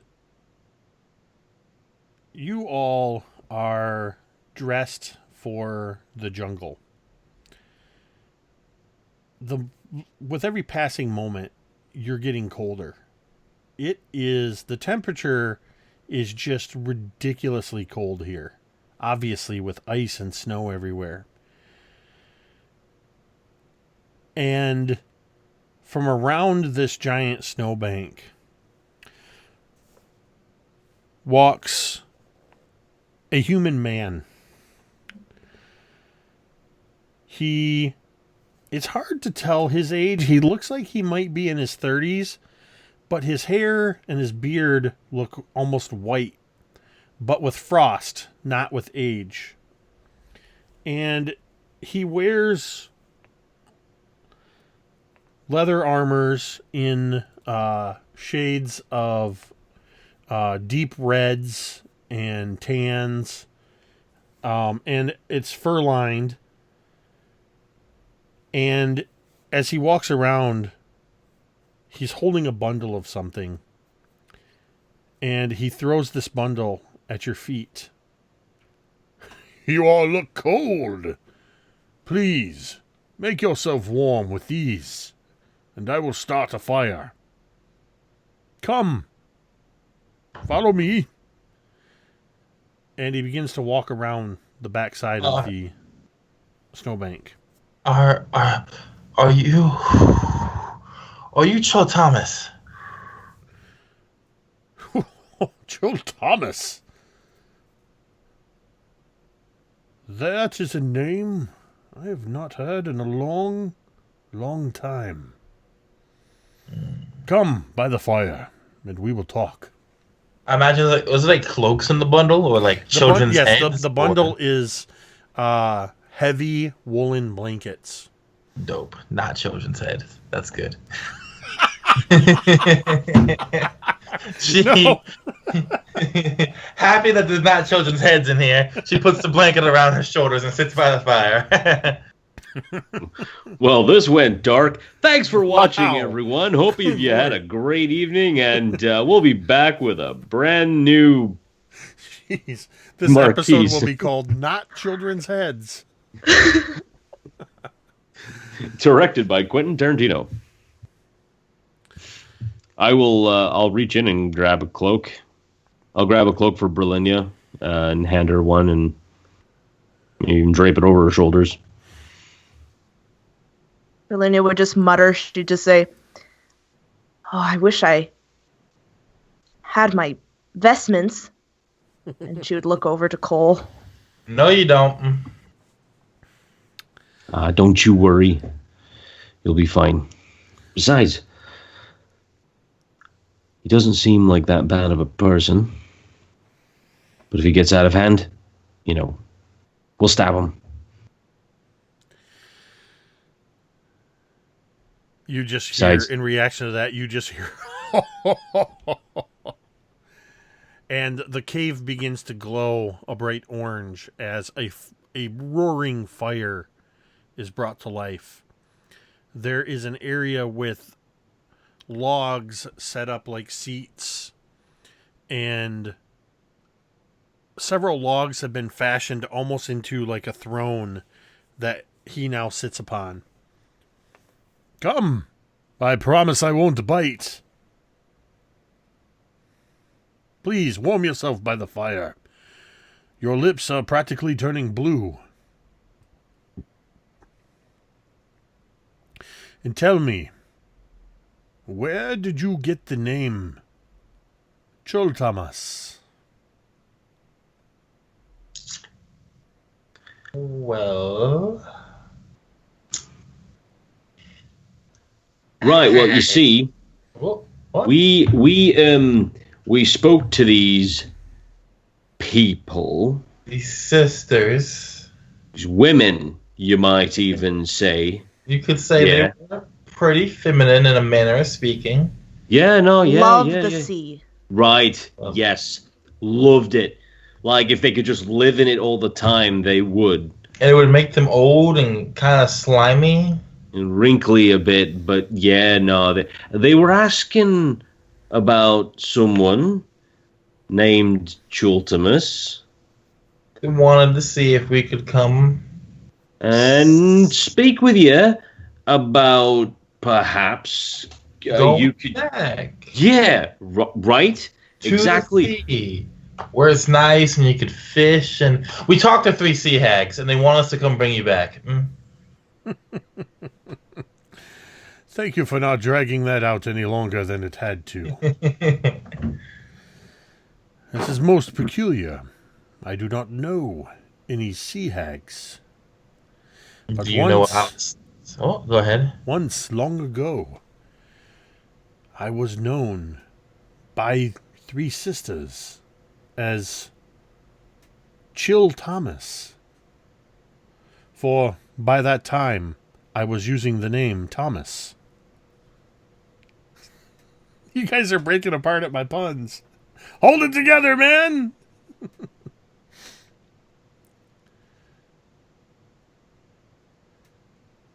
But these sisters that I knew, they were not hags. Spinsters at the worst. Oh, this is all right. Woo, Chill Thomas. Let me tell you, they're fucking ugly. Well, I believe when they called me Chill Thomas, it was a play on their own name, which actually was Chultmas.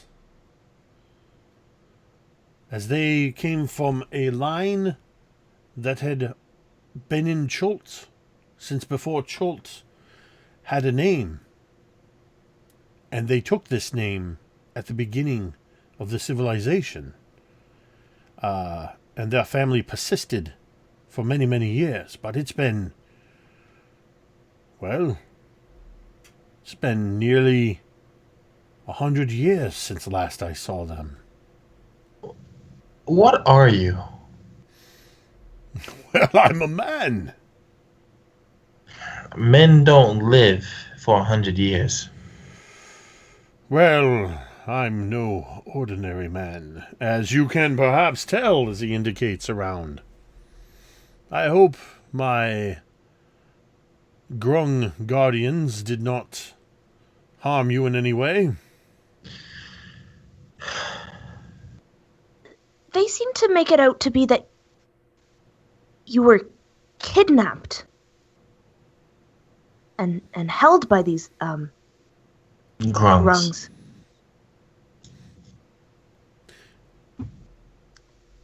Tell me, these sea hags, what were their names?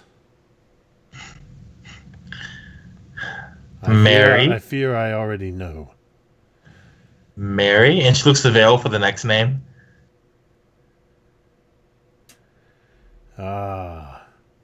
Mary Chultmas and the Chultmas carols. God damn it, Jay. I've been holding that one for 2 weeks. I'm out. I'm not playing no more. It's ridiculous. I hate you. I get all the experience this game. I've been holding on to that one for... Honestly, when I named the hags, I did not have that planned. I came up with that afterwards. Mary Chultman. Oh my god. Okay. All right. What do you know these? What do you know this Mary Chultmas and the Carolers from? Well, 100 years ago, they were a family that I stayed with. Before I tell you any more, he looks you over, and he says, I will answer your questions. But first, I want to know why you are here. Why are you here in Chult? What is your purpose? We're here to stop a curse. A death curse. So word of the Soulmonger has reached the mainland. It has. Well, it's not just word of the Soulmonger, but, I mean, folk that were resurrected and whatnot, well, they're just dropping dead and turning into all sorts of withered things. Anyway, we're here to help. Well, ever since the spell plague, things have never been the same here in Chult. It's actually, I am from here originally, and I was gone for a long time. During the spell plague, a city that I called home and people that I loved disappeared. All that is left of the city of Mesro now is ruins. But I've come looking for someone. Unfortunately, I've been on the run so long and people have been looking for me. You must be alert for anybody that specifically is seeking me out, for no one should know that I am here. And especially be wary. And he kind of looks around, and he actually listens and looks upward. Frost giants.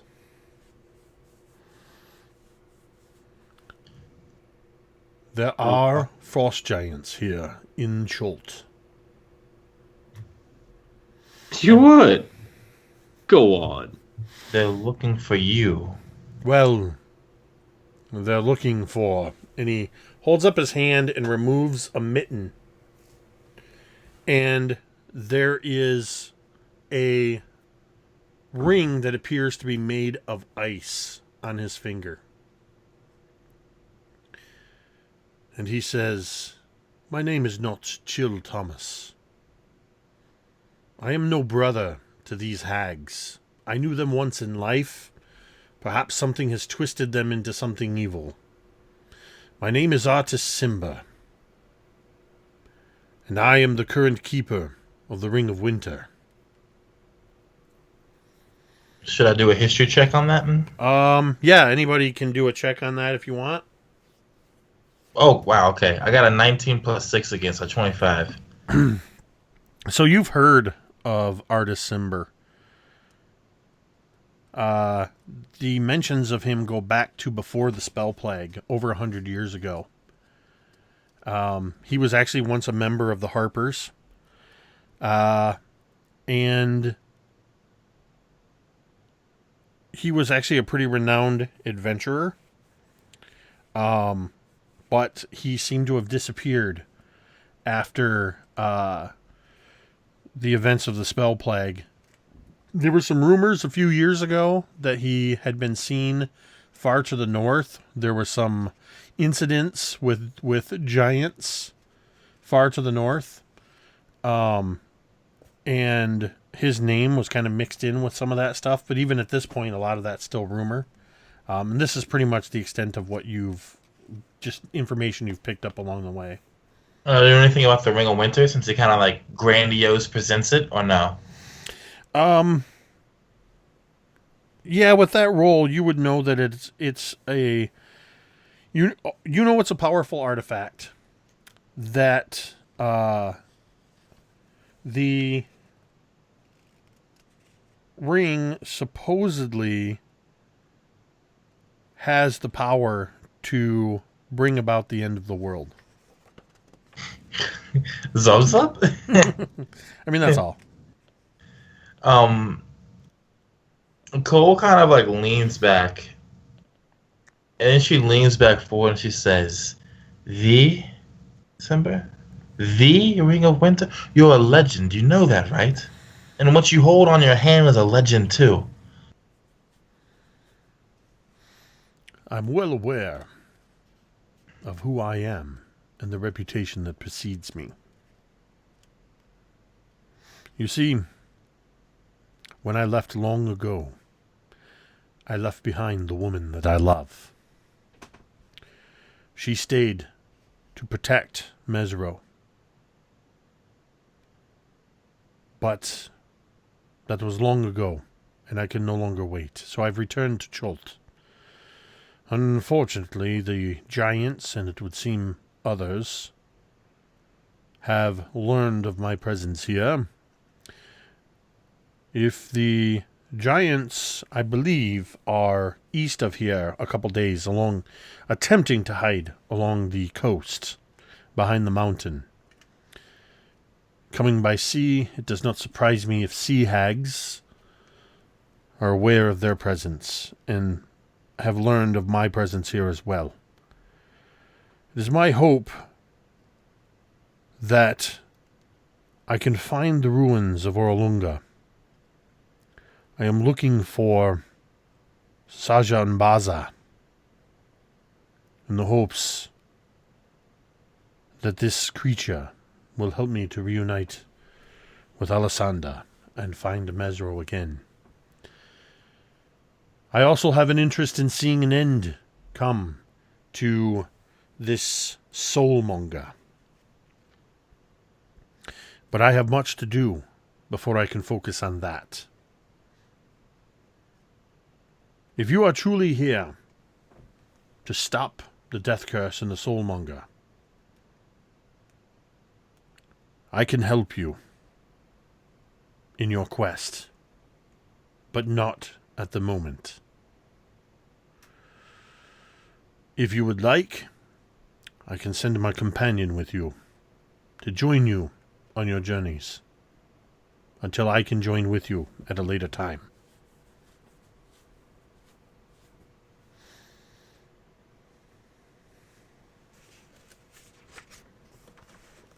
Cole brings out the map, and she looks at Solita, and she says, "Do you know where these ruins are supposed to be on this map?" The ruins of Mesro are... She's looking at the map.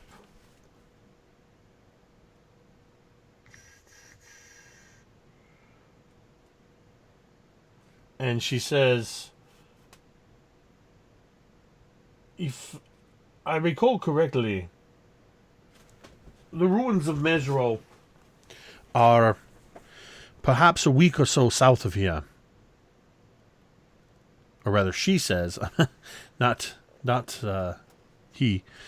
She says, if I remember correctly, the ruins of Mesro are along the eastern coast by Kitch's Inlet. Inland from there on the eastern coast. At least a week and a half journey by foot. Maybe 2. If there are perhaps answers there. I mean, we have no other real leads on the location of the soulmonger that you are looking for. I can get you through the jungle to Mesro. Brill, Vale, it's like she says, we don't have any of the leads. Mesro is a storied and fabled city itself. If we go back to the fort when we leave here, we restock, we get the charter, we can launch an expedition straight from there back into the heart of the jungle.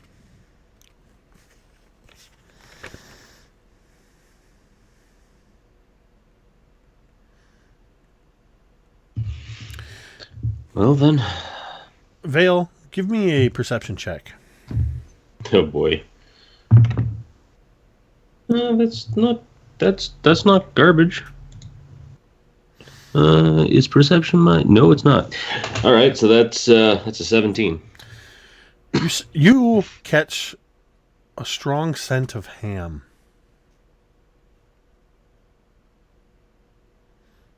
Look, I'm not gonna lie to you. I didn't even see that one coming. Like, what do I even do with that? It's like What? It just seems. I mean, it literally seems to kind of just hit you. Wait. Spiral cut or regular? Honey baked, perhaps? Oh, fuck, I hope not. It actually has an almost bacon smell to it. Bacon. And God. He's cooking people. You catch hints of honeysuckle. Ooh, that's lovely. And what? Artist Simber says, there's nothing for you to worry about. Dragon bait. Do not be nervous. Dragon bait? Wait, if you want to lure a dragon, you cook an entire ham. Because I'm not going to lie to you, we've been out in that jungle for a while, and that ham's tasting real good. If you like, I could dress up like a dragon, but as long as I can eat that ham, no problem. Yeah. He just goes, no. This is my companion who I said could accompany you. And out of the shadows comes a figure. He is humanoid in general shape, though he has as he steps into the light, he has a lizard-like appearance. His head kind of elongated and going back into a crest. And the scent of ham and honeysuckle grows stronger as he grows closer. And Artist says, this is my faithful companion, Dragonbait. He is a Saurian. He can understand every word of common, but unfortunately, he has not learned to speak this language. His people communicate through sensory perception. The ham that you smell is his nervousness or concern at being separated from me, and the honeysuckle is his allegiance. In time, if you choose to let him accompany you, you will begin to figure out what he is trying to tell you. But let me tell you this. If you find yourself nowhere near a bakery and you smell the scent of freshly baked bread, watch out for his swinging sword, for he is ferociously angry. And you see a grin on this Saurian dragon bait. So he communicates through sense. And this is what our friend looks like. Beat you to it, my friend.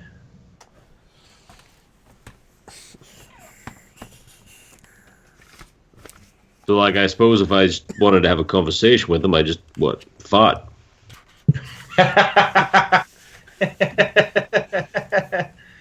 And dragon bait kind of he gives you that kind of one eye. I'm only joking. And then he makes a fart noise with his lips and kind of grins. I like him. We're going to go on great adventures together, you and I. Plus, if I ever get homesick for this delicious smell of ham, sweet rolls. Wait. Can you do mashed potatoes steeped in gravy? Is that like confusion or You're what? torturing me. Oh, come on. Come on. Don't tell me you didn't smell that ham and you think to yourself, oh, I would just love some mashed potatoes just with a full pint of cream. Cole throws a snowball at Vale. And you all catch a scent of, as dragon bait continues to smile, you catch the hint of lemon on the air. And Artist just says, he seems to like you. I think he will be a fine accompaniment for you until I can join you. I need to figure out a way to lose these giants, and I fear I may have to deal with these sea hags. In the meantime, you look as though you're just starting on your journey through the jungles. Have you been to the fort yet? We were heading there until sea hags absconded us and sent us to you.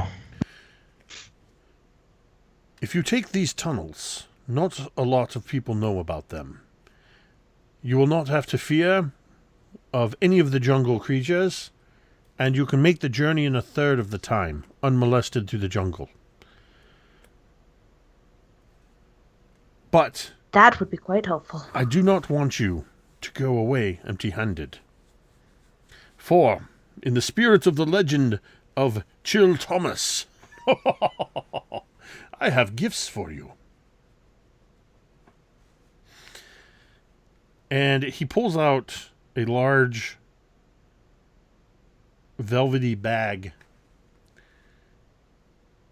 And he reaches in. And Cole, roll me a D100. And he hands me a severed child's head. No, he's not only Chultmas, but he's also Krampus. So he just grabbed a switch and he's gonna beat you. I have rolled an astounding, absolutely amazing 6. Oh, okay. It's not a 1. Not a 1. There you go. As he reaches into... Let me find... Where did it go? As he reaches into this... the bag, he starts to pull out his hand, and then he looks at you, Cole, and he says, how many severed children's heads would you like? And he begins to laugh mirthfully. She has like, oh, huh? Yeah. There is no way to say that and laugh mirthfully. I mean, there's no cute, innocent laughter when talking about severed children's heads. Just gonna throw that one out there. And then I decapitated an infant. Ha ha! No, there's nothing. You can't. There's nothing. He pulls out a small, what almost looks like a marble made of sponge. Mm-hmm. And he holds it up, And then he goes like this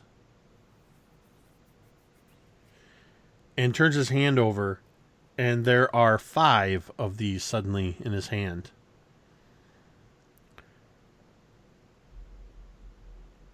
And he hands them to you, and he says, hold on to these, should you ever find yourself without food. Thank you. Dissolve one of these in water. Or no, wait, sorry, not that. I'm mixing 2 things together. Taste this upon your tongue, and you will be sustained for a full day from the nourishment of these simple beads. Thank you, Artis. And she'll take out that rag again, and she would wrap it up and then put it back into her pocket of holding. And for you, sir. And Vale, go ahead and roll a D100. Right, here we go. Big money, no whammies. I got 855.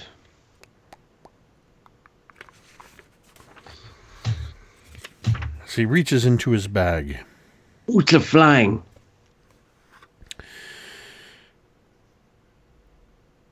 He pulls. Ring of invisibility. He pulls out an orb, and he shows you what at first it looks. It's about this big around. 2-3 inches in diameter. It appears to be glass, and he kind of plays it across his fingers, and then he says, holds it out to you, and you can see sun and clouds moving. And he says, you simply need to gaze into this orb.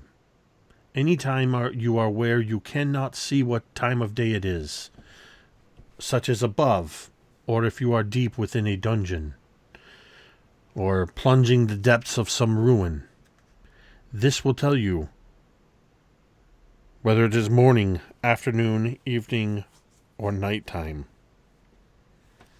It is an orb of time. And for you, my dear, Berlinia, roll a D100. I'll say thank you very much. This is incredible. I got a 30.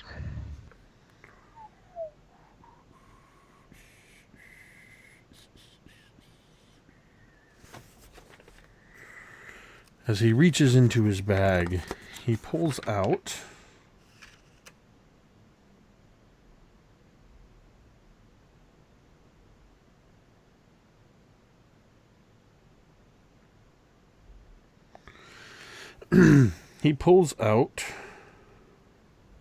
a book.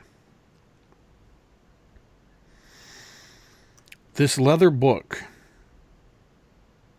looks as though it is both very old and very new.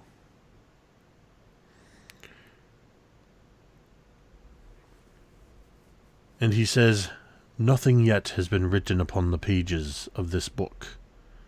You could choose to use it for prayers, or perhaps spells. Anything that is written upon its pages, and the pages in the book themselves, shall always be protected from fire and water. This is an enduring spell book.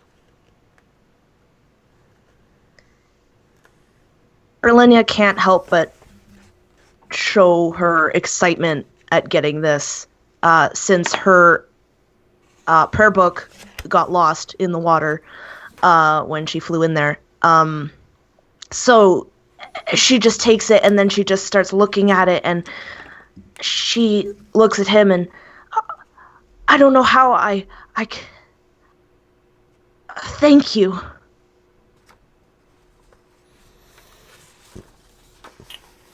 We thank you. And then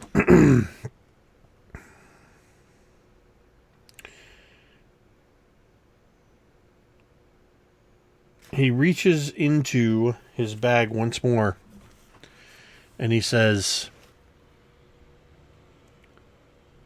"It looks as though your little friend has the lingering effects of transmutation magic upon him."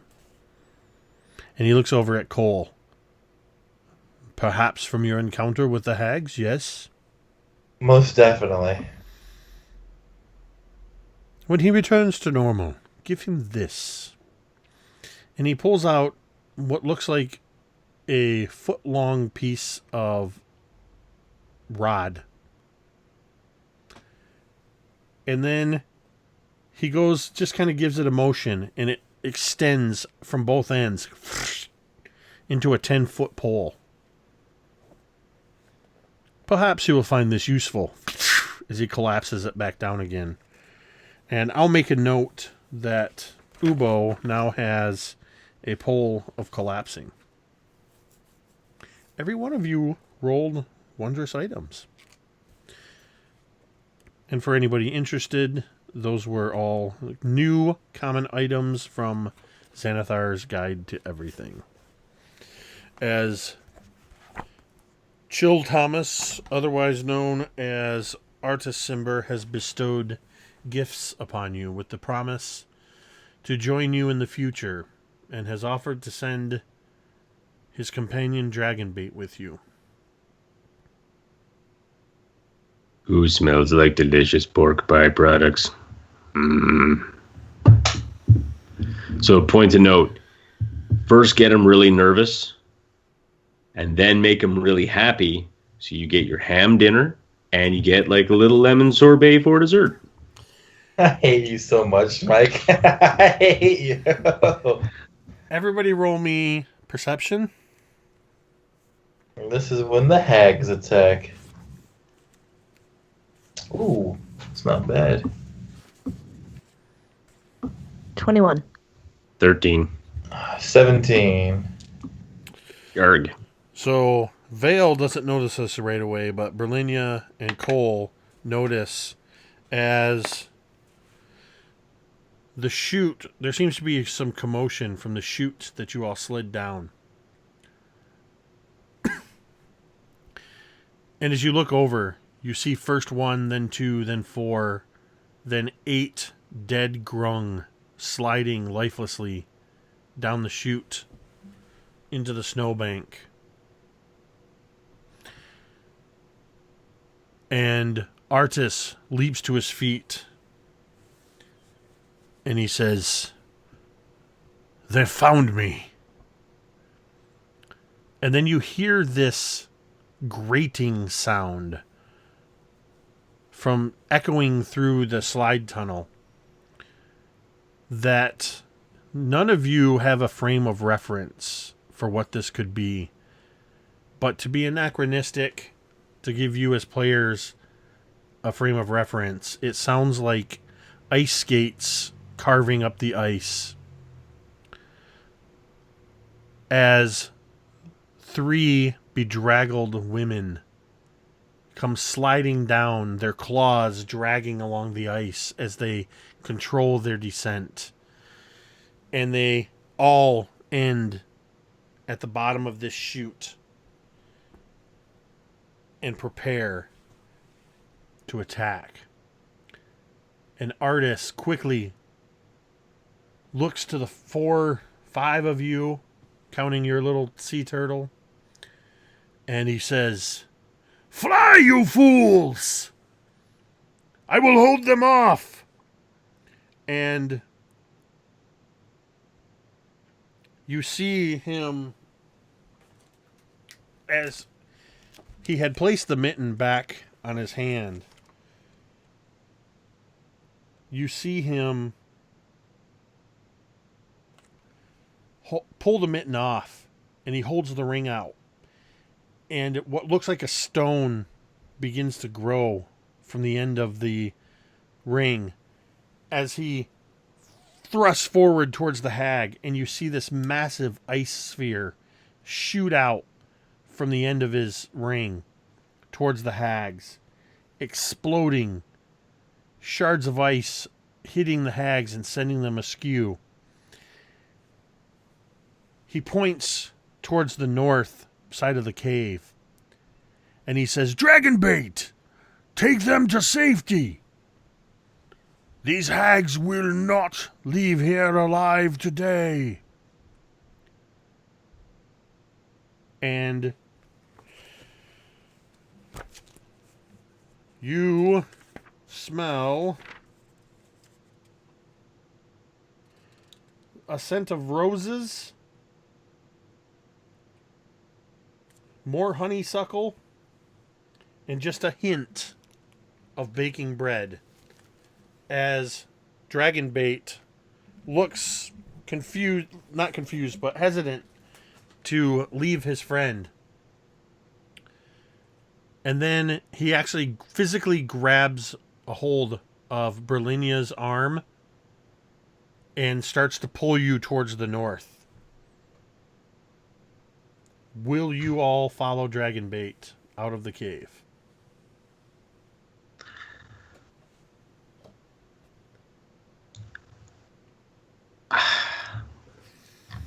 I'll follow. Don't want to, but I'll follow. Yeah, I think Berlinia would kind of take a few steps back, like trying to resist and look at Chultmas. But I think seeing like the resoluteness of his face, she would end up going along. Cole freezes for a moment. No pun intended. She freezes for a moment, and she feels a pang of emotion in her that is all too familiar. And being forced to flee this situation reminds her of more than one memory as she experienced in her childhood. And hands balling in the fist, she takes one step forward to fight alongside Artis, and then she turns and she runs with the rest of the crew to the north. As you begin running through the tunnels, you hear the screams of the hags. You hear various sounds of arcane energy shattering ice. You hear a couple shouts from Artis. And as Dragonbait leads you further down the caves, those sounds begin to become distant echoes in the cave. As you begin winding your way through caves, heading north underneath the jungle of Chult, presumably toward Fort Beluarian. And that's where we're going to end. Thank you for enduring my Christmas puns. Oh God, no! You don't get forgiveness or you're welcome for that. You just get hate. I hate puns. Oh man, I did not know when I started pulling the Chultmas pun if I was going to be able to pull off the Merry Chultmas and the Chultmas carols.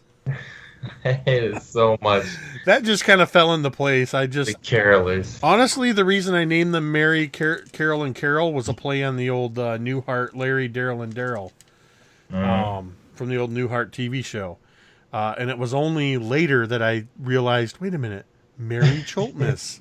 Chultmas carols. My subconscious is awesome. Awesome is one word. And artist Simberclaws gave you guys some gifts from his travels and left you with perhaps more questions than answers. I got 5 sensor beans. You got what? Limbus bread, since you're that kind of nerd and you don't appreciate the beauty that is Dragon Ball Z. I think Don't Dragon shake your head Ball at me, Z Mike. became a thing when there was a period in the mid to late 90s when I was in the service that I did not watch a lot of television. And a lot of that stuff was coming up and I just missed it. Shame. You can always get back into it, Jake. You can enjoy the beauty of One day. Well, Thank you for everybody or anybody who has watched. A very special thank you to Marquise, Megan, Mike, and the absent Drake. If you are watching this live on Twitch, please note that we will not have episodes on next Monday or the following Monday, as those are Christmas Day and New Year's Eve.